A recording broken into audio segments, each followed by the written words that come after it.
Welcome CSC103 class. I'm going to do a quick video on our EX14, which was our kind of a Halloween assignment where we went into the Mac lab and we worked with Flash doing some animation.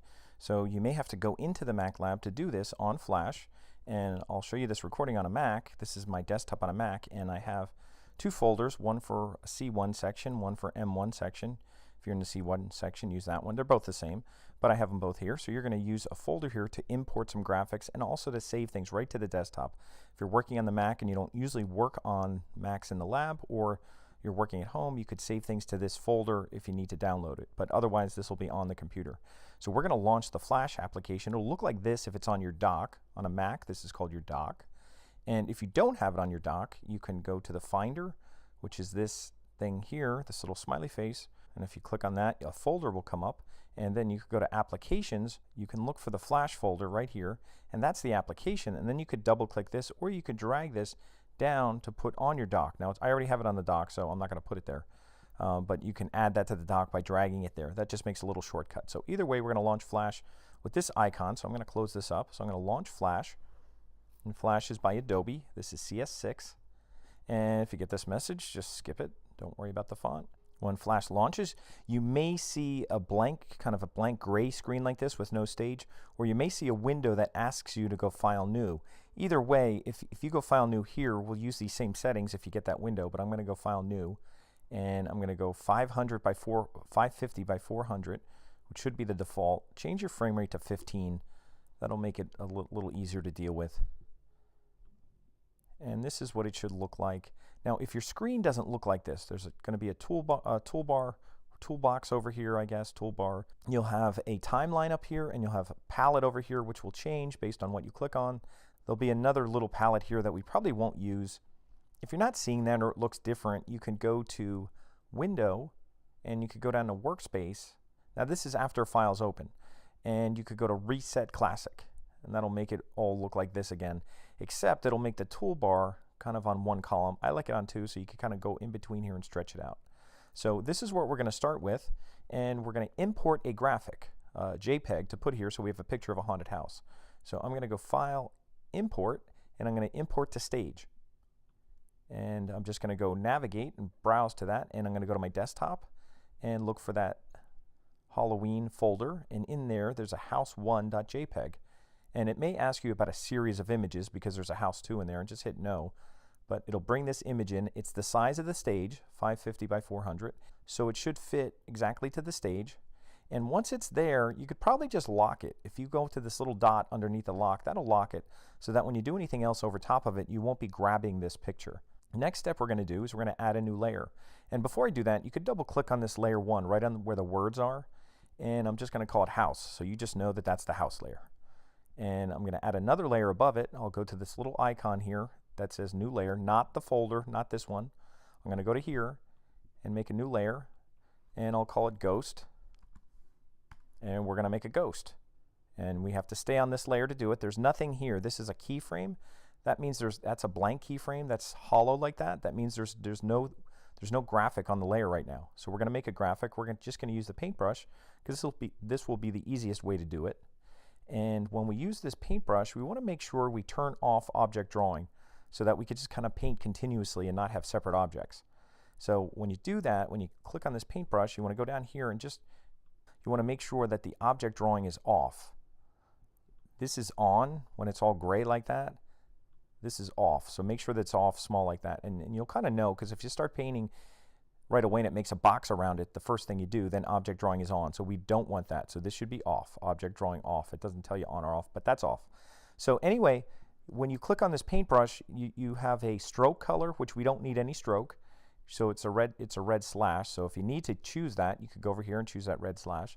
And then the paint bucket is the fill color. And if that's black or something, you could click right on this swatch here and just make sure it's white. And then what we paint will be a white fill with no stroke. And we're going to use the paintbrush, and you have two options here with the paintbrush. You have brush shape, which probably circular would be the best choice, and then there's brush size. Now you might say, what if I want a real big brush? If you zoom out, the brush will be bigger, if that makes any sense. It's kind of relative. This screen will be relative to your brush size. So if you made this screen smaller, you would still use this as your biggest brush just to make it bigger. It's kind of odd. But anyway, I'm going to just paint a little ghost, just like a ghost in a sheet kind of thing. So I'm going to use kind of the second level brush size, and you could make it as big as you want because you could always scale it. Just make sure you're on the ghost layer. And I'm just doing this on my trackpad, so it's not going to come out too good. Just doing it with my finger, but I'll try the best I can. Again, doesn't have to be perfect. And there it is right now. Now you could keep painting in the middle here. If you don't see like a blue rectangle around it, you could keep painting, and I'm not going to have you keep doing that. You could do this too. You could take this paint bucket and just click in here, and that'll fill it in too. And you know, this kind of looks like a from a badminton birdie kind of thing. But I'm just going to take my eraser tool. Right below that there's an eraser tool, and I'm just going to erase some eye holes here and make that look kind of scary. You could put a mouth if you want. And again, it doesn't have to be anything spectacular, and there it is. Now if you click on it with your selection tool, you'll see it has this kind of like dotted screen look. That's called a shape in Flash, and it's the very basic shape. It's almost like pixels, except it is vector. If I click on this outline, you can see it is a vector shape, but it kind of has the impression of pixels because you could erase and paint. But what we're going to do is we're going to make it into a special object called a symbol. And to do that, you have to make sure it's selected. So to select it, you can either highlight around the whole thing, and that'll select it, or if you click off it, if you click on the layer, that'll select this too. And you're going to right click on your object and choose Convert to Symbol right here. Convert to Symbol. It'll make it a symbol. We'll just call it Ghost. Now if you're seeing all these advanced options, you don't need those. You may just see it like this, and we'll call it Ghost, and it doesn't matter. Movie clip is fine, and I'm going to just call it Ghost. And the only thing that'll change is it'll have kind of a box around it, and you'll see a little kind of transformation point in the middle. And what we're going to do is we're just going to animate this ghost a little bit. So I'm going to make it a little bit smaller, and to do that I'll use this transformation tool to get the bounding box around it. I'll make it a little bit smaller, and I'll kind of move it. Now be careful not to grab the middle, because that's the transformation point. Grab it aside of the middle, or go back to your arrow tool and kind of move it over here, and I'll put it by the window. What we're going to do is just move it around a little bit. We're going to use something called keyframe animation, meaning we're going to make a keyframe and change its position, make a keyframe, change its position, and then we'll do something called tweening. So the way that'll work is we'll have to figure out how long it'll take for this ghost to move around. So maybe we'll do something that takes, you know, maybe 3 seconds for the ghost to move around in a little circle here. And he could get bigger and fade out and stuff like that, or maybe 2 seconds. If we're at 15 frames per second, that would be 2 seconds. So we'll go 2 seconds for now. So what I'll do is, if I know my movie's going to be 2 seconds or 30 frames, I need to have my house exist there, or else it'll disappear. I won't see it when I move the ghost. So I'm going to go here on frame 30, and I'm going to do my F5 key. I'm going to hit my F5 key and insert a static frame. And there it is. And that means the movie now is 30 frames long. These are not seconds, these are frames. The movie is 30 frames long. The ghost is only on frame 1. The house goes to frame 30. And what I'm going to do here is maybe every 5 frames, I'm going to add a keyframe. Now, before I add a frame, I'm going to add a keyframe, which is F6. And then I'm going to move my ghost up to there. So on frame 1, he was there. On frame 2, he was over there. And then I could even make him a little bigger. If I want to make him a little bigger, then he's going to kind of grow a little. And then I'll go to frame 10, and again, I'll do a keyframe, and I'll move him again. I'll make him a little bigger, and I'll just keep doing this. And the steps are: make a keyframe, and then move him. And I'll make him bigger yet. And then I'll do another one. Another keyframe. I'll make them even bigger. And then finally I'll add one at the end here, and I'll add a keyframe, and I'll make them even bigger still. And I might even have to zoom out a little bit here. I'll zoom out and I'll make them really big. And what's going to happen, what our movie's going to look like right now, and I'll zoom back in, is going to look like this. Now that's very choppy. It doesn't look like animation. It just looks like a little kid did it. What we're going to do is we're going to have the computer tween these keyframes, because remember, it changes at each keyframe. We change the position and the size a little bit, but what we'll also do, and we could do this later, we'll do it after we tween it. Let's tween it first.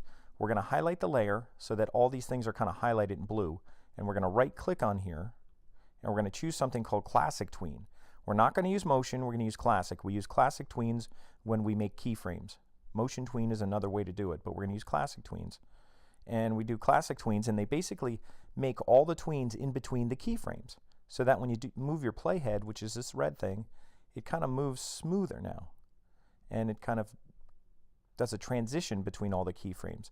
Now what I'm going to do is on my first keyframe, I'm going to select it, and it doesn't matter if you have the transformation tool or not, but I'm going to go over here and I'm going to just click on it, make sure I select it, and you should see Instance of Ghost, Movie Clip, and then I'm going to go to Color Effect, and I'm going to go all the way down to Alpha, and I'm going to turn down his alpha. That means he'll be transparent.